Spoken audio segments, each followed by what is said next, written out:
L'organisation de la société civile qui travaille sur la thématique migration et du réseau Migration Développement du CONGAD ont tenu une minute de silence en la mémoire des victimes des différents drames qui se sont produits successivement à l'enclave de Melilla, dans la frontière Maroc-espagnole, mais aussi à Kafountine, dans la région de Casamance. À l'ère de la mondialisation et de la cybernétique qui a fini de transformer le monde en un tout petit village planétaire où les biens et les services circulent.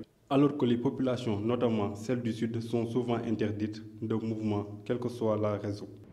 Qu'est-ce qui s'est passé à l'enclave de Melilla? Quelle lecture pourrait-on en faire et quelles sont les leçons à y tirer? Mais pour rappel, c'est le vendredi 24 juin 2022 qu'il y a eu donc une tentative de passage des barrières de l'enclave espagnole de Melilla au nord du Maroc par un groupe de milliers de migrants subsahariens. Durant cette tentative, en plus des murs et barrières, les migrants ont fait face à des forces de police des deux pays déployées à la frontière. Il y a eu plusieurs morts et beaucoup de blessés.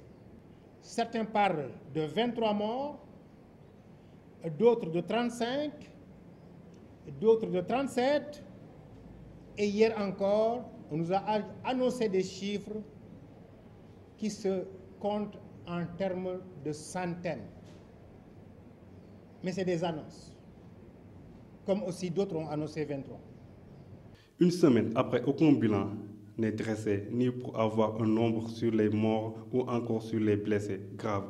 Pourtant, ce n'est pas la première fois que cela arrive, car on se rappelle des événements de Kota et Melilla en 2005, qui avaient causé la mort de 14 personnes. Jusqu'à ce jour, aucune enquête impartiale n'a été menée.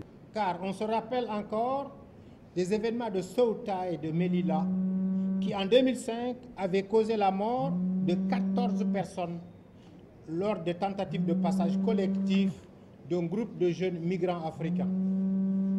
Information qu'on a reçue. Et c'est pourquoi aussi, dans le texte, on dit qui interdit à qui de parler, si c'est vrai. A-t-on quelque chose à cacher, si c'est vrai? Et c'est là aussi que nous avons dit la lumière ne peut jaillir que quand nos représentants légaux, les diplomates africains accrédités à Rabat et en Espagne, qui ont été convoqués par les États respectifs, feront une note à nos États et que aussi nos États éclairent l'opinion nationale et internationale. À défaut de ces clarifications, les supputations vont continuer à aller. Les rumeurs vont continuer à circuler. Émanant de nos ambassades et de nos consulats puissent donc être partagées dans les prochaines heures et dans les prochains jours. À défaut de ça, personne ne peut interdire les interprétations, les rumeurs et les supputations. Le président de l'Union africaine, son Excellence le président Macky Sall, est interpellé sur le drame Melilla et a tapé sur la table pour que la lumière soit faite sur cette tragédie. Est-ce que vous trouvez normal que le Sénégal, assurant la présidence de l'Union africaine, n'ait pas ou ne ratifie pas d'ici décembre ce protocole extrêmement important? Je pense que de notre point de vue, ce serait honteux pour le peuple sénégalais. Et nous interpellons le chef de l'État sur cette responsabilité historique pour que le Sénégal ratifie le protocole de l'Union africaine.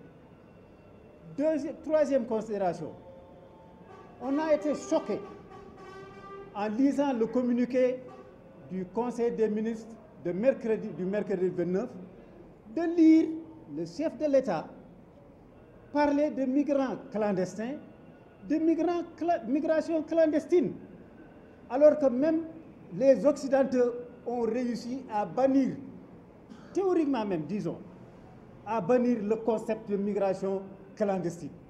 Et le Sénégal utilise encore ce concept-là. Nous pensons que ce n'est pas normal.